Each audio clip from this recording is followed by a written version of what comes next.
Bore da, a chroeso I BoreolGweddi y bore yma. Fel gwyddoch chi, mae hwn yn ddod I chi yng Nghymraeg. Diolch a ymuno efo ni.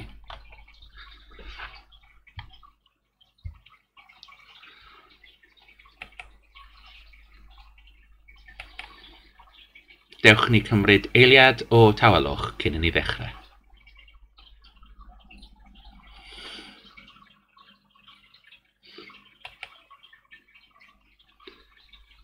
Deithiodd ynghyd yn deulu Duw am presenoldeb ein tad, I roddi iddo foliont a diolch, I glywed a dderbyn ei air, I gyflwyno iddo anghenion yr holl fyd ac I geisio ei ras, fel y gallwn trwy ei fab Iesu Grist, ein rhoi'n hunan I wasanaeth.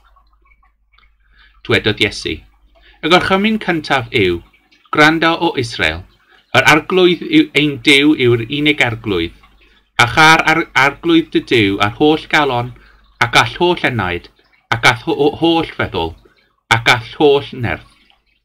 Yr ail yw hwn, car dy gymydog fel ti dy hun. Nid oes gorchymyn arall mwy na'r rhain. Cyffeisio ein pechodau wrth y tad, a cheisio ei faddeuant a'i dangnefedd. Holl alluog a thrigarog Duw, yr ydym wedi pechu yn dy erbyn ar feddwl, gair a gweithred. Nid ydym wedi garu a'n holl galon, ac wedi caru eraill fel y mae Crist yn ein caru ni.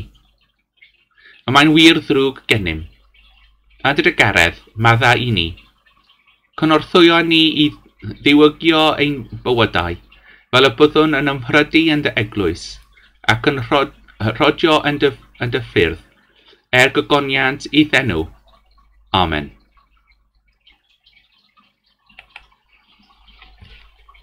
Bydd'r I ddiw holl alluog sy'n maddau I bawb sy'n wir a diferiol, a drigarhau wrthych a chryddhau o bechod, eich cardanhau mewn daioni, a'ch cadw yn y bywyd tragwyddol, trwy Iesu Grist ein harglwydd. Amen.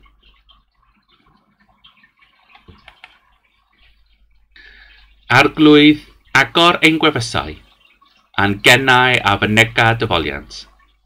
Gogoniant i'r tad, ac i'r mab, ac i'r ysbryd glân, fel yr oedd yn y dechrau, y mae yn awr, ac y bydd yn wastad, yn oes oesoedd. Amen.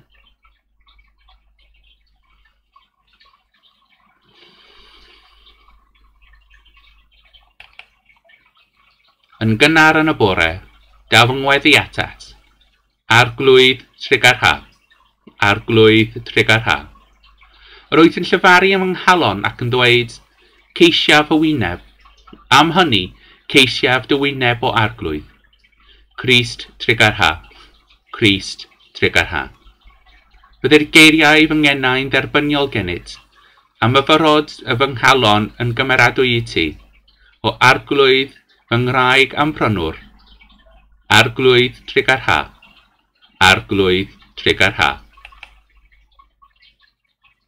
Mae'n ddod nawr I gwenedogaeth y gair, a mae'r darlleniad cyntaf yn dod o'r llyfr Ezekiel.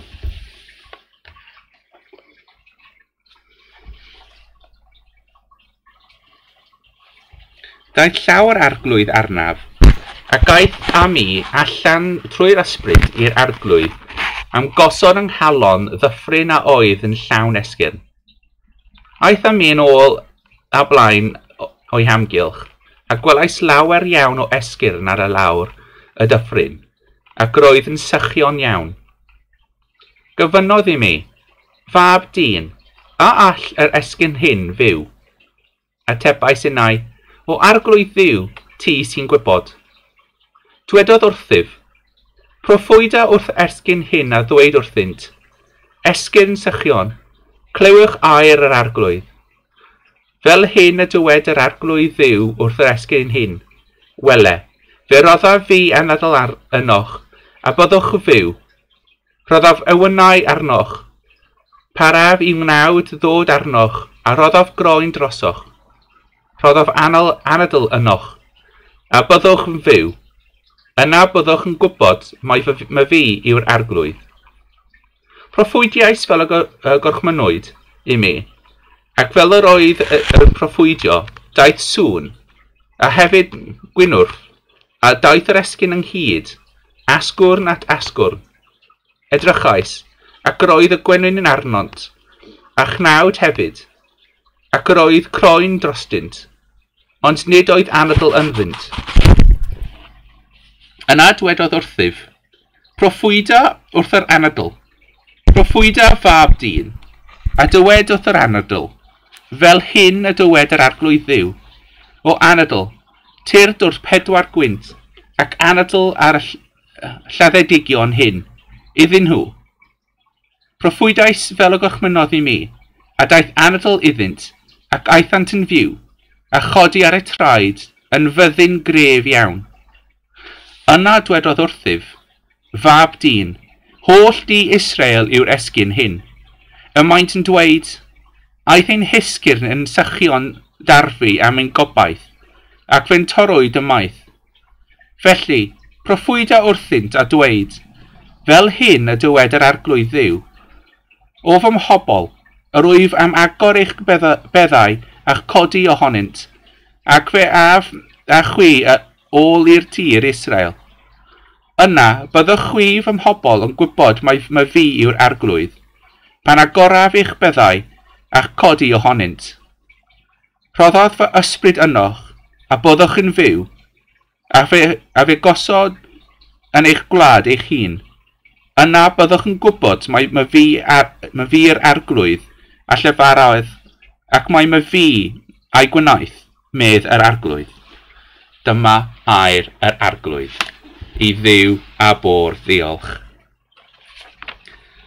Mae'r air darlleniad yn dod o'r llyfyd, o'r llythyr at y Rhufeiniaid, yn dechrau darllen am pennod 8. Ysgrifennodd St Paul. Yn wir, y mae bod a'n pryd ar y cnawd yn farolaeth, ond y mae'n bod a'n bryd ac ar yr ysbryd yn fywyd a heddwch. Oherwydd, y mae bod a'n bryd ar y cnawd yn elyniaeth tuag at ddiw, gan nad yw a chan all fod yn ddarostyniad I gyfraith Duw. Ni all y sawl sy'n byw yn mynd ym myd y cnawd foddhau Duw, ond nid ym myd y cnawd yr ydych chwi, ond yn yr ysbryd. Gan fod ysbryd Duw yn cartrefi arno chwi, pwy bynnag sydd heb ysbryd Crist, nid eiddo Crist mo hwnnw. Ond os yw Crist arno chwi, y mae'r corff yn berth marw o achos pechod, ond y mae'r ysbryd yn beth byw achos cyfiawnder a chybol Duw. Os yw'r ysbryd yr hwn a gyfododd Iesu oddi wrth y meirw yn cartrefi ynoch, bydd yr hwn a gyfododd Iesu oddi wrth y meirw yn rhoi bywyd newydd hyd yn oed i'ch cryf marwolol chwi trwy ei ysbryd sy'n ymgartrefi arno chwi. Dyma air yr arglwydd. I ddiw a bor diolch. Mae'r trydydd darlleniad y bore yma yn dod o efengyl yn ôl San Ioan.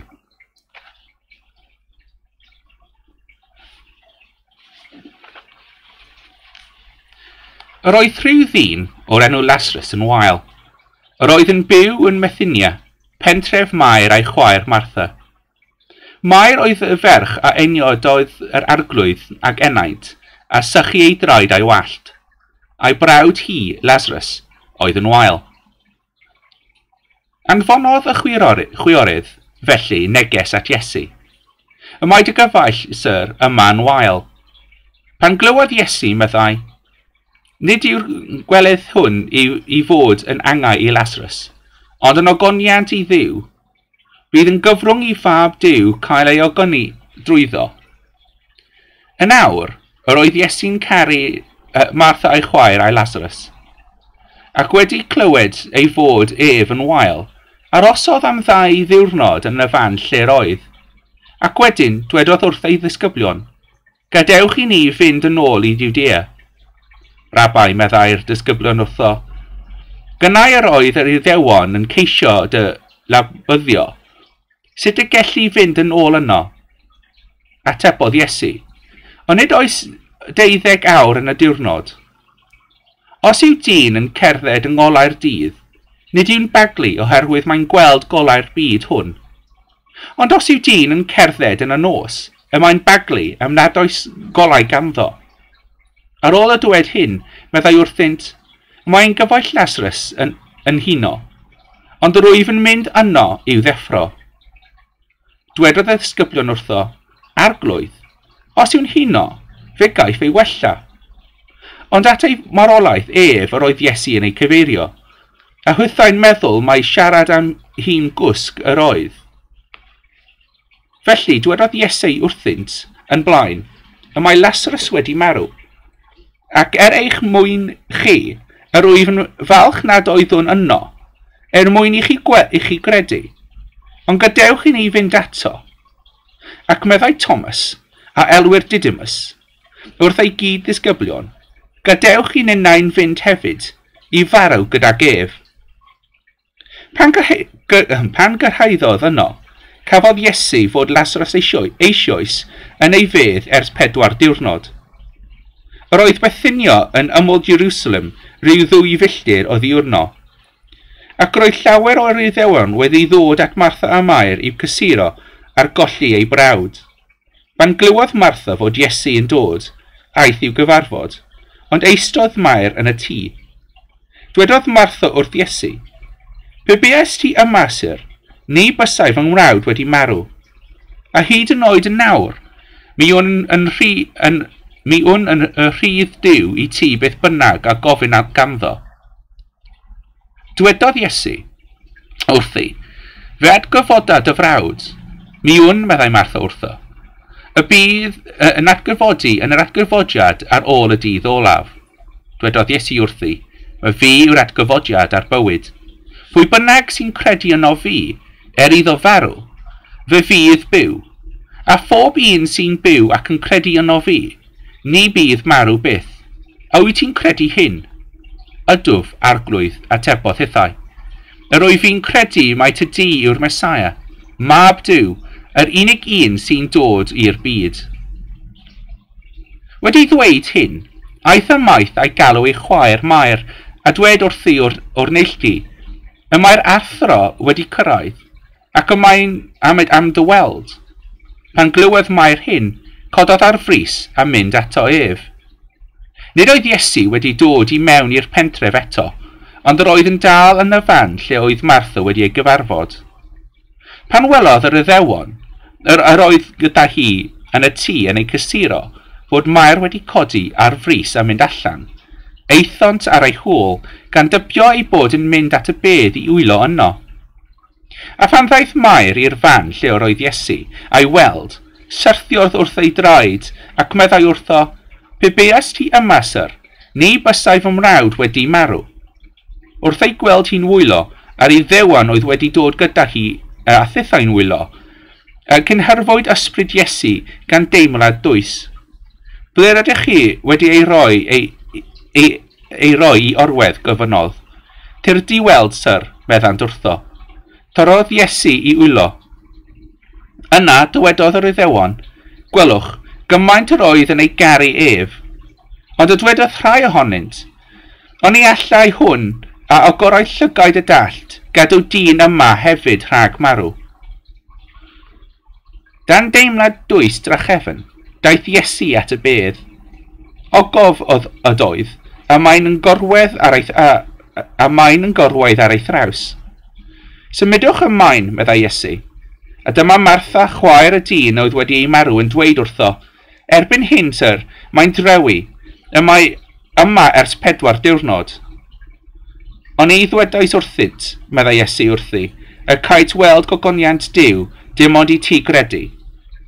Felly symudest ymlaen, a chododd Iesu ei lygaid I fynd I fyny a dweud, O Dad, rwy'n diolch I ti am rand o arnaf, Roeddwn ni'n gwybod dy fod bob amser yn gwrando arnaf, ond dwedais hyn achos y dyrfa sy'n sefyll o'i gwmpas. Mwyn iddynt gredu mae ty di am hanfonodd. Ac wedi dweud hyn, gweiddodd â llais uchel, Lazarus, tir dallan. Daeth y dyn a fi farw allan, a'i draed a'i dwylo wedi ei rwymo a lluniau, a chadwch am ei wydeb. Dwedodd Iesu wrthynt, dotwch eich rwymau, a gadewch iddo fynd.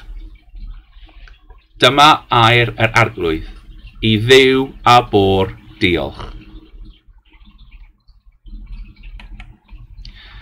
Fel yr ydyn ni'n yn eistedd, dewch yn ei gweddio. O arglwydd, clywch ni, trwy fy eiriau, dewch a'ch ysbryd i fod gyda ni. Amen. Yn yr darlleniadau yna sydd yn bach yn hir am bore diau, mae ni'n sôn am gwaith yr Iesu. Mae ni'n dechrau efo'r darlleniad yna sydd yn dod o'r llyfr Ezekiel.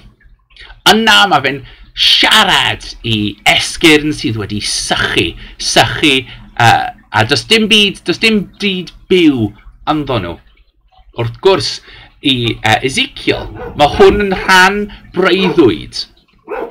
A beth mae'r breuddwyd yn dweud yw bod mae'r pobl sydd yn byw, yr Iddewon sydd yn byw ar y pryd, wedi anghofio beth sydd yn dod a bywyd iddynt.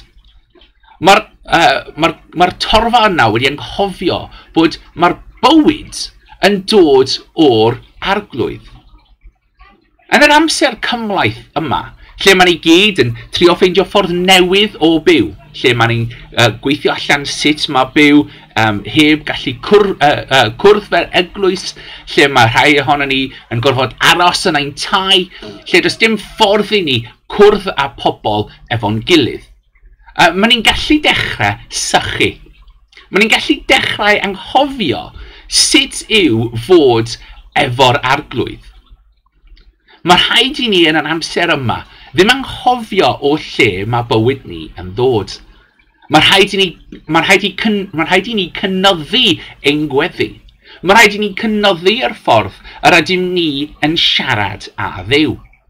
Yn yr adeg yma, gallwn ni dod i gwasanaethyddion fel hyn sydd online. Mae ni'n gallu mae yna lot ohono ni yn yr eglwys yng Nghymru yn neud yr un peth, a gallwn ni gwylio rheina i gweld ffyrdd arall i clywed y gair, i dod ynghyd, gan gwybod bod yna pobl allan yna sydd yn dal yn credu, sydd yn dal yn gweithio i tua ddod ar neges yr arglwydd iddyn ni. Mae ni hefyd yn gallu neud y peth bod mae priests gweinidogion wedi wneud am amseroedd maith, sef gofyn i pobl darllen y Beibl. Wrth gwrs, does dim rhaid i fod yn Beibl Gymraeg, gallen fod yn Beibl Saesneg neu pa bynnag iaith mae chi eisiau. Ond yn yr amser yma, lle mae yna lot o amser ar dwylo rhai pobl, mae rhaid i ni cymryd yr amser i ail ddod yn ôl i'r Beibl a'i darllen. Mae ni gallu hefyd defnyddio'r amser yma i trio nabod Dduw yn well. Mae ni'n gallu gwneud hwn trwy darllen llyfrau sydd yn sôn am bywyd, sydd yn sôn am ffordd ysbrydol. Mae ni'n gallu ymuno efo'r darlleniadau sydd yn dod allan ar yr ffurf e-bost, neu mae yna llyfrau ar gael, achos mae ni dal yn yr amser y garwys, felly mae yna lot o ffyrdd o darllen dyddiol sydd yn helpu ni ddod i deall yr arglwydd. Mae rhaid i ni gweithio'n galed i atal ein esgyrn i sychu. Felly yn yr amser yma, mae rhaid i ni clywed eto eiriau yr arglwydd, clyw ni o Israel. Mae rhaid i ni gwrando'n dwfn ar yr arglwydd ac yn ceisio ddod yn agos atof. Mae fe'n gallu bod yn galed heb yr rhythm yr eglwys. Mae ni bron yn gallu anghofio bod mae yna eglwys allan. Mae ni gallu dod allan o'r habits pob dydd Sul o codi a gweddio. Heb bod yn annog pob wythnos, mae ni gallu bron yn anghofio bod dylsyn ni y gweddio pob dydd. Achos dyna beth yw'r pwysigrwydd dod yn ôl i'r eglwys. Yw bod mae fe'n annog ni pob wythnos i ddod yn agos i'r Iesu. Dyna beth mae'r gwasanaethyddion yma yn trio wneud, i cario ymlaen i annog pobl, i dod yn ôl i'r Iesu, i ail cofio beth sydd yn dod a bywyd iddyn nhw. Felly, y bore yma, pryd mae'r garwys bron wedi dod i ben, mae ganddo ni yr wythnos nesaf, credwn ni neu beidio, ond yr wythnos nesaf, mae'r Pasg yn ddod. A felly, yr wythnos yma, mae ganddo ni dal darn o garwys. A mae dyddiau sydd ar ôl i ni cyn y Pasg i ddechrau. Mae rhaid i ni annog ein hun. Paid yn colli yn ein ysbryd yn y lle ddyddiol, ond yn dod yn ôl pob dydd i'r Iesu. Amen.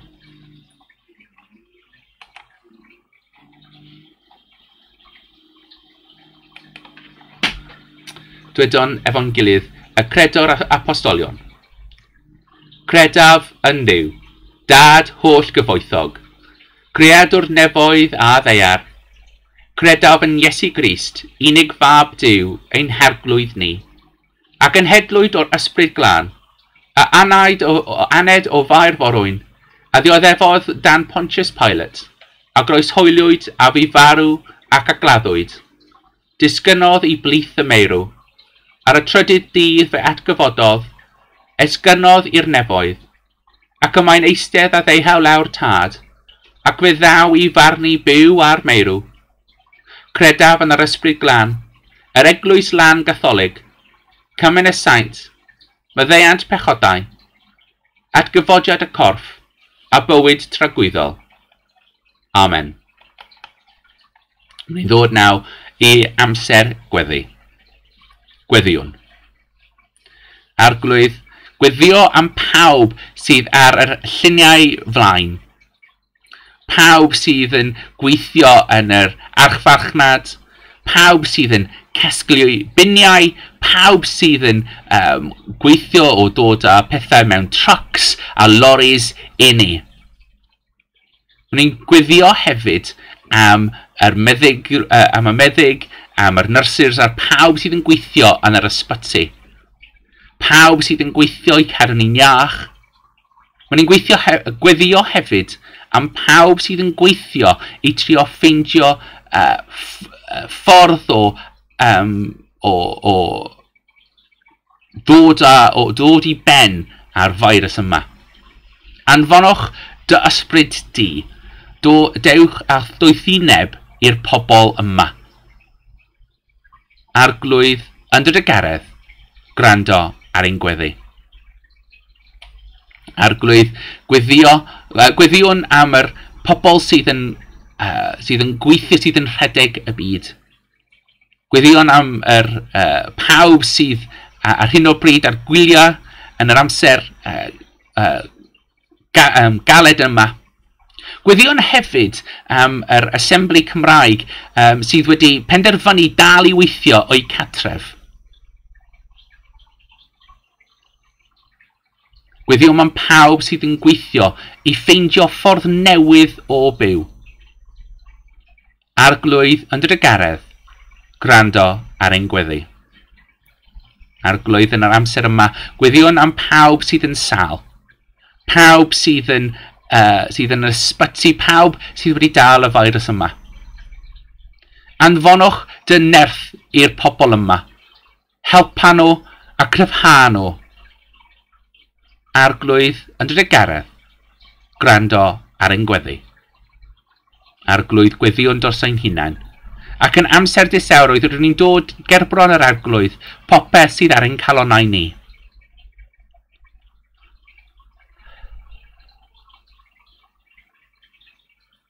Arglwydd rydyn ni'n gwybod pryd rydyn ni'n gweddïo at yr arglwydd y bod mae chi yn clywed ni. Arglwydd yn dy garedd, gwrando ar ein gweddi.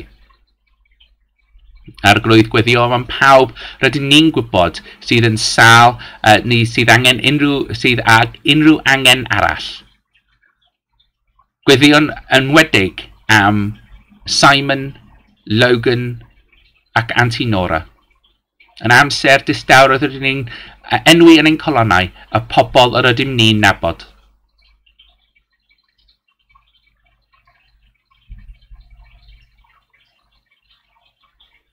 Arglwydd cysuradw efo dy cariad.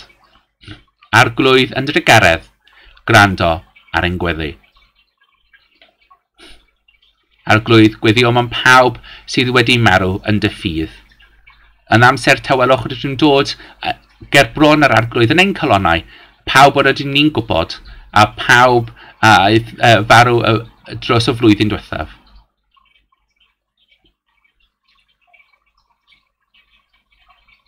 Arglwydd gweddio yn y byddwn nhw'n gorffwys gyda chi. Arglwydd yn dy garedd, gwrando ar ein gweddi. Rydyn ni'n dod ar gweddio yma efo'n gilydd gan ddweud y gweddi a wnaeth Iesu ein dysgu, gan ddweud ein tad, yr hwnnwyd yn y nefoedd, sancteiddiau dy enw, dyled dy deyrnas, gwneled y wyllus, megis yn y nef, felly ar y ddeiar hefyd. Dyroi ni heddiw ein bara beunyddiol, a maddau ni ein dyledion, fel y maddeuon yna i'n dyledwyr, ac nac arwain ni i brofedigaeth, eithir gwared ni rhag drwg, canes eiddo ti'r deunas, a'r gallu, a'r gygoniant, yn oes oesoedd. Amen. Mwyn ni ddod nawr i'r colectau. Dragwyddol ddiw, ffynhonell pob dyhydedd sanctaidd, pob cyngor a phob gweithred gyfiawn. Dyro i'th weisynyddion y tangnefedd hwnnw na all y byd ei roddi, fel y bo i ni gwirfodd i fyddhau i'ch gormynion, ac wedi ei rhyddhau rhag ofyn ein gylynion, deilo ein hamser mewn heddwch a thangnefedd, trwy Iesu Grist ein harglwydd. Amen. Gwleia ein tywyllwch gweddion arnat o arglwydd, ac yn dy fawr dy garedd, am ddyffyn ni rhag pob perygl ac enbydrwydd y nos hon, trwy gariad dy unig fab ein greadwr Iesu Grist. Amen. I ddiw'r tad a garodd ni a'n gwneud yn gymeradwy yn yr arglwydd. I diw'r mab a'n carwyd ni a'n golchi oddi wrth ei bechodau trwy ei waed ei hun. I ddiw'r ysbryd glân sy'n tywall cariad Duw ar ein colonnau. I'r un gwir Dduw y bo'r holl gariad yr holl ogoniant dros amser a thros dragwyddoldeb. Amen. Y bendith. Y bydded i'r arglwydd eich bindithio a'ch cadw. Bydded i'r arglwydd lywerchu ei wyneb arnoch a bod yn digarog wrthych. Bydded i'r arglwydd edrych arnoch yn gariadus a roi i chwyd angnefedd. A bendith Dduw holl alluog y tad, y mab a'r ysbryd glân.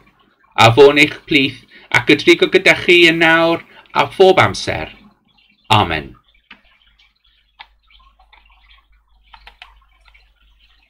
Dewch ni ddweud y gras efo'n gilydd. Gras ein harglwydd Iesu Grist, a chariad Duw, a chymdeithas yr ysbryd glân, a fyddo gyda ni oll byth bythoedd. Amen. Yr arglwydd a fo gyda chi, a hefyd gyda thi. Ewch yn hanghefydd y Grist, i Dduw y bor diolch.